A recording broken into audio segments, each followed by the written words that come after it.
All right, hello everybody. Thank you for clicking on the video. Like I had promised, this is an official prediction for the 4 games that we got coming up this weekend for the divisional round in the NFL playoffs. The Packers versus 49ers game. I mean, hey, been enjoying the win against the Cowboys for the past week, but again, it was the Cowboys.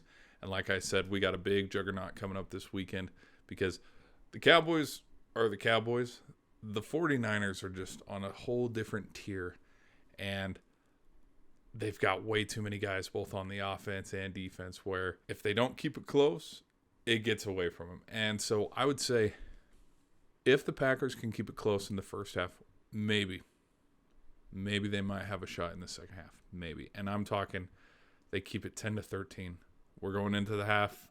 It's 10-13. They're only down by 3. It's like, hey, look at this. All we got to do is stop them, get a 3 and out. They get the ball back. Whoa, Jordan Love's cooking. Hold on now. They still have CMC. They still got Kittle. They still have way too many weapons.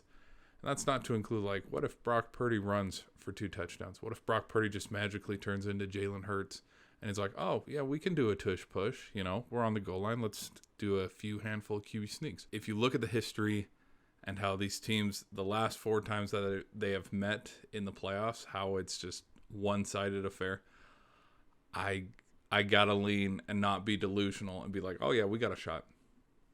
Do we? Kaepernick's run all over us. Jimmy Garoppolo's whooped us at home. And then we've absolutely choked it away at home with one of the best quarterbacks of all time in Aaron Rodgers. So it's like, if the defense can keep it close, maybe. But I'm not going to be delusional and say, oh, yeah, we got a shot. Like, this is our game. Like, this is the number 1 team in the NFL right now.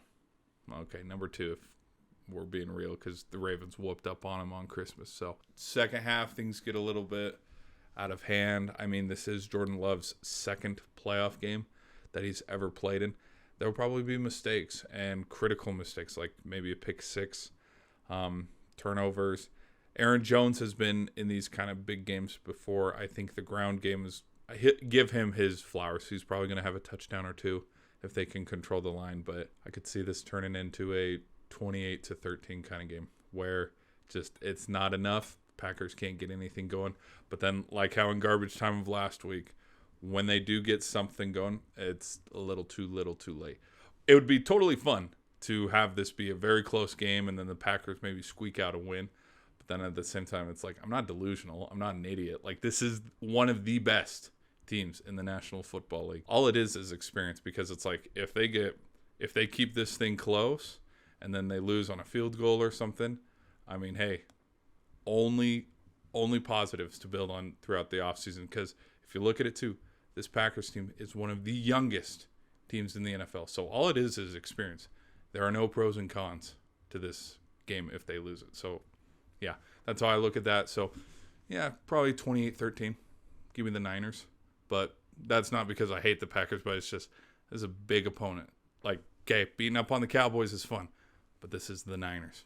I'll catch you in the next video. Peace.